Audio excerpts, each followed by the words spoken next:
আসসালামু আলাইকুম এভরিওয়ান, সবাইকে আমার চ্যানেল প্রিয় গণিতে স্বাগতম জানাচ্ছি।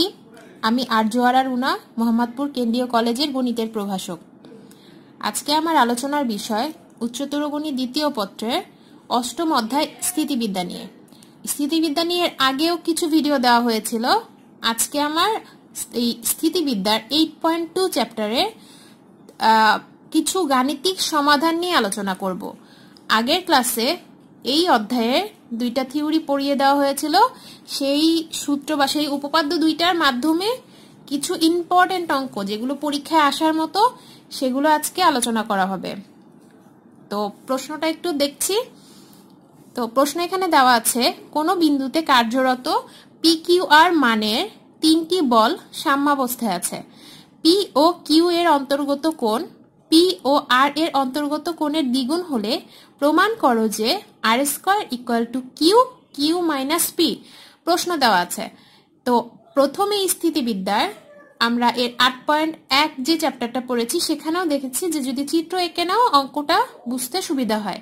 তো প্রশ্নটা দেওয়ার সাথে সাথে আগে তোমরা চিন্তা করবে যে এটা চিত্রটা কিরকম হবে। তো আমি আগে চিত্রটা একটু আলোচনা করে দিচ্ছি এই প্রশ্নের সাথে মিলিয়ে। তো আবার একটু খেয়াল করো, যেখানে বলেছে কোনো বিন্দুতে কার্যরত পি কিউ আর মানে তিনটি বল সাম্যাবস্থায় আছে, তার মানে একটি বিন্দুতে তিনটা বল সাম্যাবস্থায় আছে। তো আমি এখানে একটু দেখছি, এই বিন্দুতে এই বিন্দুতে ধরো এখানে ও বিন্দুতে তিনটা বল, একটা পি কিউ আর কার্যরত আছে। বলছে পি কিউ এর অন্তর্গত কোণ, দেখো এখানে পি হচ্ছে এটা আর কিউ হচ্ছে এটা। তো পি কিউ এর অন্তর্গত কোণটা পি আর এর অন্তর্গত কোণের দ্বিগুণ হবে। তো আমি যদি এটাকে আলফা ধরে নেই, পি এবং আর এর মধ্যবর্তী কোণকে, তাহলে পি এবং কিউ এর মধ্যবর্তী কোণকে অবশ্যই 2 আলফা ধরে নিব। এখন আসি, বলছে প্রমাণ করো এটা।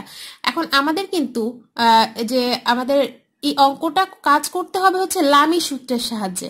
তো লামি সূত্রের সাহায্যে যদি অঙ্ক করতে হয়, লামি সূত্র তোমরা জানো, কোণ তিনটাই জানা থাকতে হবে। তো আমি যদি এই কোণটা আর এই কোণটা দুইটা জানি, লাস্ট কোণটা আমরা কিন্তু নির্ণয় করতে পারবো। কারণ এখান থেকে শুরু করে এই পুরাটা একবার ঘুরে আসলে মোট কত ডিগ্রি কোণ উৎপন্ন হয় এটা আমরা জানি, 2 পাই কোণ উৎপন্ন হয়। তো তাহলে আমি এইটুকু কত বলতে পারি, সেই এই পুরাটুকু যদি 2 পাই হয়, তাহলে 2 পাই থেকে যদি আমি এই যে 2 আলফা আর আলফা এই দুটো কত আলফা হলো 3 আলফা। তো 2 পাই থেকে 3 আলফা বাদ দিয়ে দিলে কিন্তু আমি আর এবং কিউ এর মধ্যবর্তী কোণটা পেয়ে যাব। তো এটা চিত্রে আগে আমাদের এঁকে রাখতে হবে। এরপর আসবো আমরা সমাধানে। তো সমাধানের প্রথমে আমাদের লিখে নিতে হবে, মানে প্রথমে কিছুটা বর্ণনা দিবে। কি বর্ণনা? আমি যে চিত্র যে বর্ণনাটুকু দিলাম তোমরা সেটুকুই আগে প্রথমে লিখবে, এরপর ক্যালকুলেশনে যাবে। তো সেটা কিভাবে যে লিখবে, ধরি ও বিন্দুতে ও এক্স ও ওয়াই ও জেড বরাবর যথাক্রমে পি কিউ এবং আর বল তিনটা ক্রিয়ারত এবং সেখানে সাম্যাবস্থা সৃষ্টি করেছে, যেখানে পি ও আর, এখানে লিখছি P O R equal to alpha, আর এরপরে হচ্ছে আর ধরে নিয়েছিলাম আমরা, এবার P O Q equal to 2 alpha এবং এর লাস্টের টুকু হবে আর ও কিউ, আর ও কিউ। এটা হবে, এই যে আমরা পুরোটুকু কত জানি 2 পাই। সো 2 পাই মাইনাস আলফা প্লাস 2 আলফা, মানে এই দুইটার যোগফলকে বিয়োগ করে দিলে কি থাকছে 2 পাই মাইনাস 3 আলফা।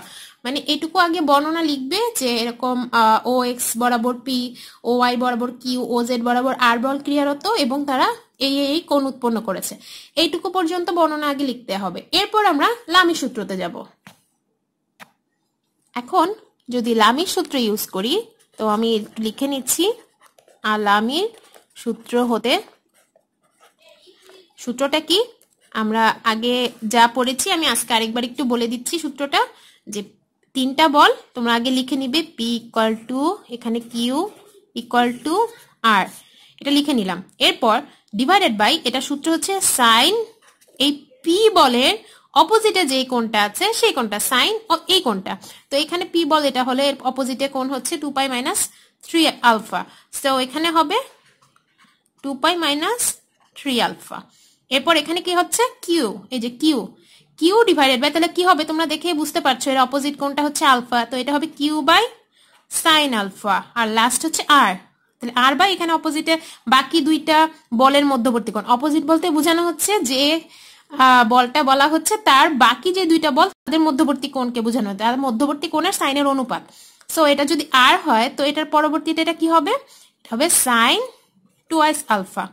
এটুকু যদি তাই হয় এরপরে ক্যালকুলেশন করবে, এটা ক্যালকুলেশন কি হচ্ছে পি, এটা তুমি কোয়াড্রেন্টের হিসাব তোমরা সবাই জানো, 2 পাই মাইনাস 3 আলফা এটা কোন কোয়াড্রেন্টে পড়ে, 2 পাই, এখানে একটু দেখে দিচ্ছি, 2 পাই মানে একবার ঘুরে আসছে, তো মাইনাস যখন বলবে তখন পেছনের ঘরে চলে যাচ্ছে। তো এই কোয়াড্রেন্টে সাইন কি পজিটিভ না নেগেটিভ, আমরা সবাই জানি এই কোয়াড্রেন্টে সাইন নেগেটিভ, তো এখানে যদি নেগেটিভ হয় এটার মান হয়ে যাচ্ছে minus sine 3 alpha equal to, বাকি যা আছে রেখে দিচ্ছি, সাইন 2 আলফা, বাকিগুলো রেখে এটাকে 1 নম্বর সমীকরণ দিয়ে লিখে রাখলাম। এখন এই 1 নম্বর সমীকরণের থেকে আমরা কিছুটা রিলেশন তৈরি করব কিভাবে, আমার যেহেতু প্রমাণ বলছে R square equal to Q into Q minus P, তো আমি এরকম কস এই মানগুলো একটা সম্পর্ক তৈরি করব। তৈরি করার জন্য প্রথমে আমাদের কাজ করতে হবে, এই দুইটা একটু সহজ মনে হচ্ছে, একটু খেয়াল করো, এই যে সেকেন্ড এবং থার্ড এই দুইটা অনুপাত নিয়ে কাজ করব। তো তোমরা একটু লিখে নিবে যে দ্বিতীয় ও তৃতীয় অনুপাত হতে পাই। তো দ্বিতীয় এবং তৃতীয় অনুপাতে কি আছে, এখানে আছে q by sine alpha equal to r by, একটু খেয়াল করো এই যে সাইন 2 আলফা, আমরা সবাই সূত্র কি জানি, sine 2 alpha 2 sine alpha cos alpha, এটা আমরা জানি। তো এখান থেকে সাইন আলফা যদি চলে যায় তাহলে তুমি কি লিখতে পারো, কিউ বাই 1 মানে এখানে কিছু নেই মানে 1 equal to r by 2 cos alpha. তো এইখান থেকে আমরা কজ আলফার মান কি লিখতে পারি, এটা হচ্ছে আর বাই 2 কিউ। তো আমরা এখানে কজ আলফার মান এখান থেকে কোথা থেকে পেলাম, দ্বিতীয় এবং তৃতীয় অনুপাত থেকে আমি কজ আলফার মান নির্ণয় করে রেখে দিলাম। এবার আমার কাজ হবে প্রথম এবং দ্বিতীয় অনুপাত নিয়ে কাজ করা। তো এখানে হচ্ছে প্রথম ও দ্বিতীয় অনুপাত নিয়ে,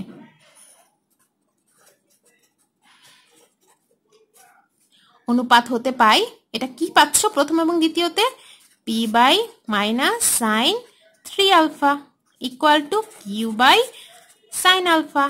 এখন এখান থেকে একটু খেয়াল করবে, আমরা কিন্তু সাইন 3 আলফার সূত্র জানি, তো মাইনাসটা থেকে যাবে, সাইন 3 আলফার সূত্র কি, 3 sine alpha minus 4 sine cube alpha, এটা হচ্ছে সাইন 3 আলফার সূত্র ইকুয়াল টু, এপাশে যা আছে তাই রেখে দিব, কিউ বাই সাইন আলফা। এখন একটু চিন্তা করে দেখো এখানে কিন্তু সাইন আলফাটা কমন নেওয়া যাচ্ছে, তো আমরা যদি এই কমন নেওয়ার কাজটা করি তো এখানে কি থাকবে, এই পাশে আছে 3 সাইন, এখানে আছে সাইন কিউব, তো এখান থেকে যদি সাইন আলফা কমন নাও, পি বাই মাইনাস, আমি কিন্তু দুই পাশ থেকে একবারে কাটাকাটি করে দিচ্ছি, বারবার করে লিখবো না, সো একবারে যদি লিখি তাহলে এটা থাকে মাইনাস 3 আর মাইনাসে মাইনাস এটা হয়ে যাবে প্লাস 4 সাইন স্কোয়ার আলফা, আমি কিন্তু সাইন একটা বাদ দিয়ে দিলাম ইকুয়াল টু কিউ।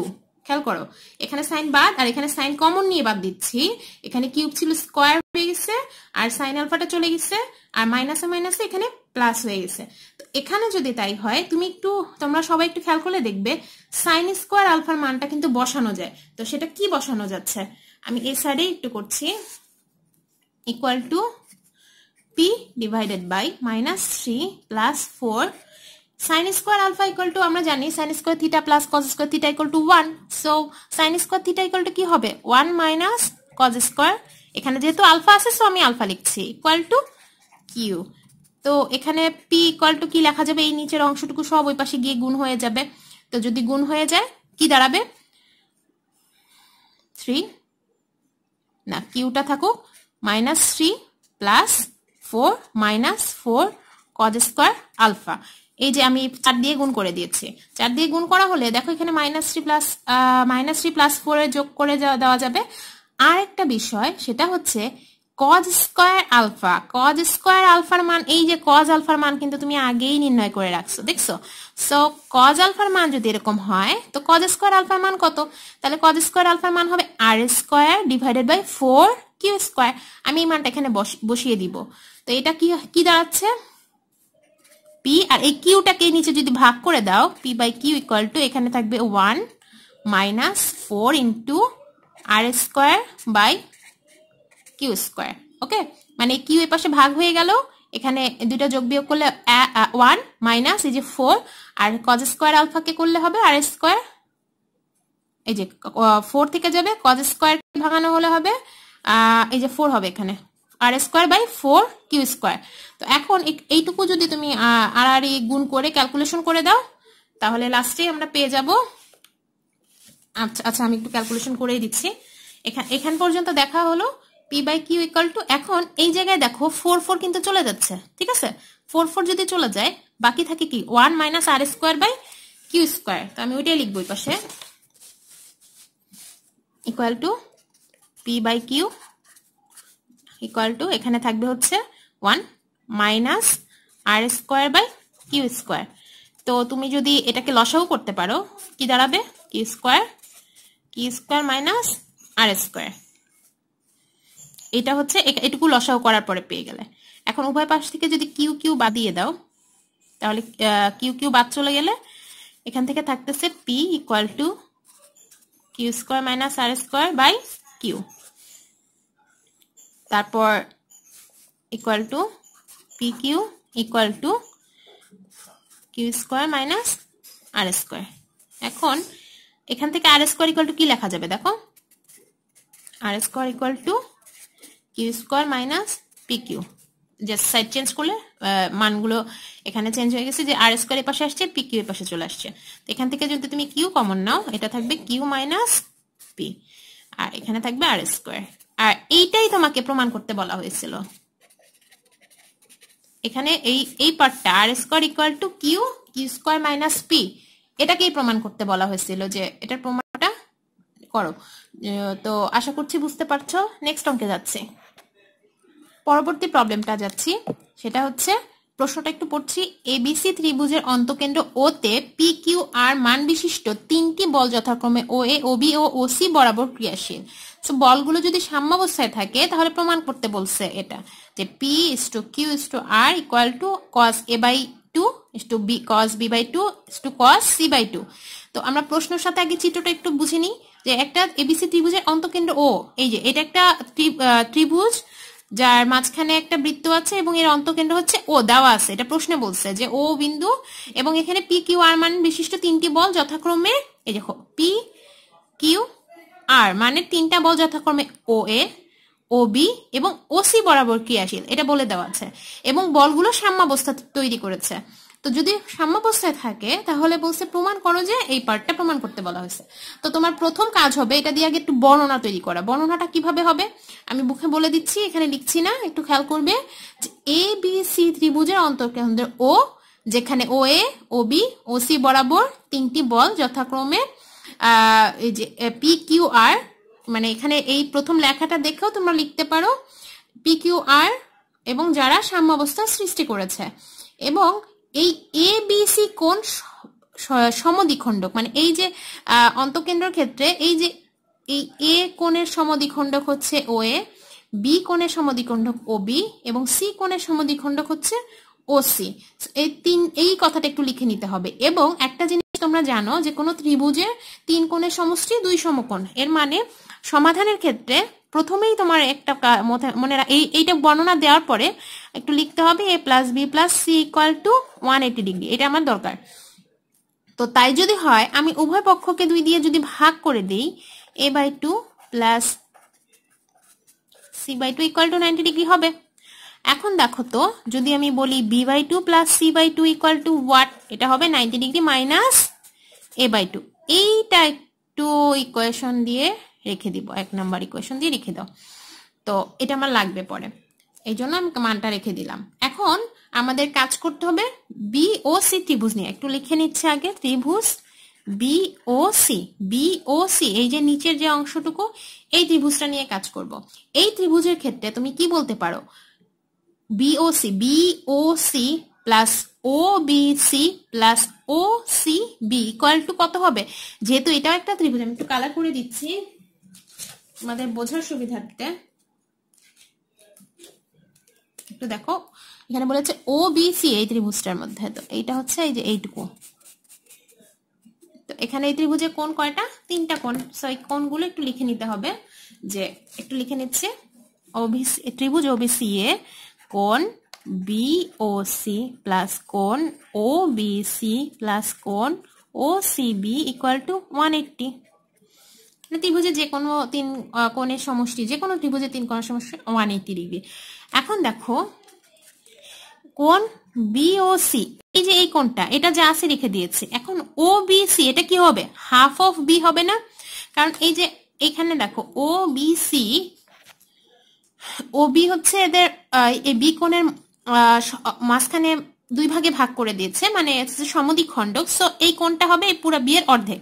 তো ওবিসি কে আমি বি/2 লিখতে পারি, আর ওসিবি কে আমরা লিখতে পারি c/2। এটার মান হলো 180 ডিগ্রি। তো আমি এই দুটার মান বসিয়েছি, এটা যেহেতু তারা হচ্ছে পুরো বি এর অর্ধেক। এখন এই মানটুকু তোমরা কিন্তু এই যে আগে নির্ণয় করে রেখেছো, তো এইটুকুর মধ্যে আমি এখন মান বসাবো। এটা হয়ে যাচ্ছে বিওসি ইকুয়াল টু প্লাস এইটুকুর মান হচ্ছে 90 degree minus a/2 equal to 180 degree. এখন তুমি যদি এখানে ক্যালকুলেশন করে 90 ডিগ্রি ওই পাশে বিয়োগ করে দাও, বা পুরো বিওসির মানটাই কিন্তু নির্ণয় করতে পারবে। কিভাবে?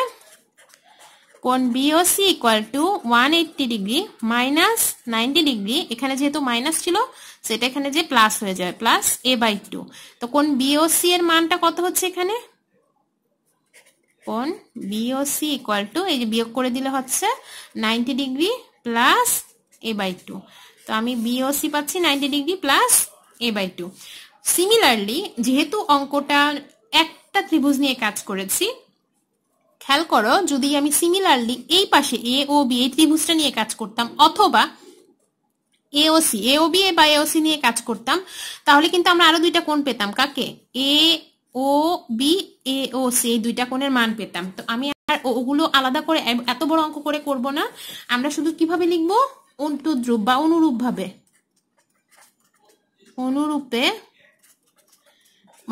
অনুরূপ ভাবে পাই কোণ, এটা পেয়েছি বিওসি। এখন এওবি ইকুয়াল টু এটা হবে 90 ডিগ্রি প্লাস c/2, আর কোণ সিওএ এটা হবে 90 ডিগ্রি প্লাস b/2। একটু আমি তোমাদের একটু সহজ করার জন্য বলে দিচ্ছি, খেয়াল করবে যখন বিওসি ছিল, দেখো এখানে কোনো এ নাই, তখন যোগ হয়েছে a/2। মানে জাস্ট এটা মাথায় রাখলে, দেখো যখন এওবি তখন এখানে যোগ হয়েছে c/2, এখানে যখন সিওএ তখন যোগ হয়েছে b/2। মানে জাস্ট অনুরূপভাবে না হলে কিভাবে লিখবে, এইটুকু মাথায় রাখলে কিন্তু তুমি এটা অনুরূপভাবে লিখে দিতে পারবে এবং ভুল হবে না। এখন এই তিনটা মান আমরা এর পরবর্তী কাজে লাগাবো। এখন আমরা লামির সূত্র থেকে পাই, লামির সূত্রটা ইউজ করব। তো আমাদের যেহেতু লামির সূত্র ইউজ করার জন্য চিত্রটা দরকার, তো আমি এখানে চিত্রটা রেখে দিচ্ছি। এই যে দেখো এখানে চিত্রটা রেখে দিয়ে আমি পরবর্তী পেজে আমি ওটা দেখে লামির সূত্রটা লিখব। তো আগে লিখে নিতে হবে লামির সূত্র হতে, তো কি পাচ্ছি? p/sin, এই দেখো এই যে খেয়াল করবে এটা p, আর পরবর্তী এর এই যে এছাড়া বাকি দুইটা কোণ কত? একটা আর একটা কিউ, তাহলে এদের মধ্যবর্তী কোণ কে? মাঝখানের টুকু সেটা কে? বিওসি।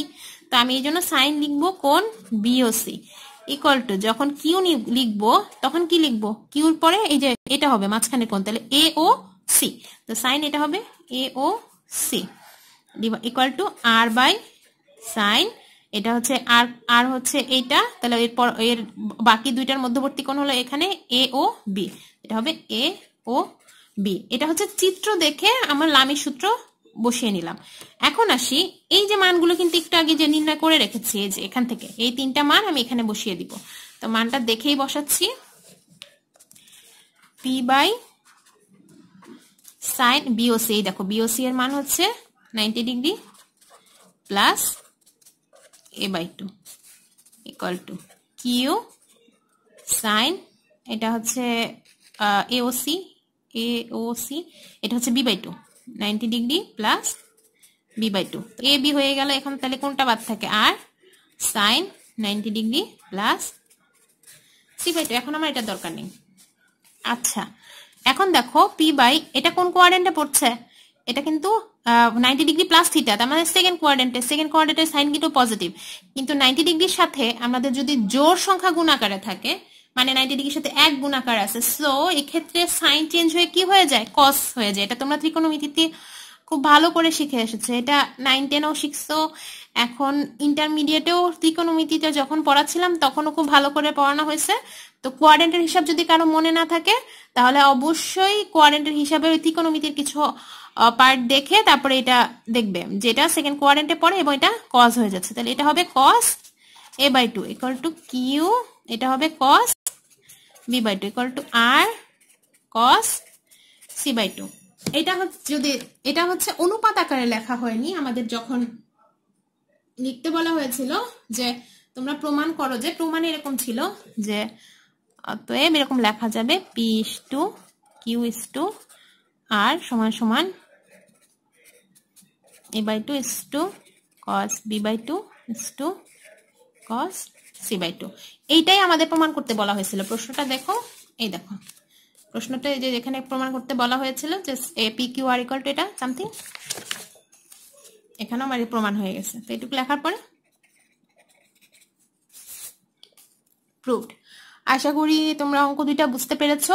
আমি এর পরবর্তীতে আরো কিছু ভিডিও করব শুধুমাত্র এই চ্যাপ্টার অঙ্কগুলোর উপরে, আরো মোস্ট ইম্পর্টেন্ট কিছু অঙ্ক আছে, আশা করছি তোমরা এই অঙ্কগুলো পারবে ইনশাল্লাহ। ভালো থেকো সবাই, আল্লাহ হাফেজ।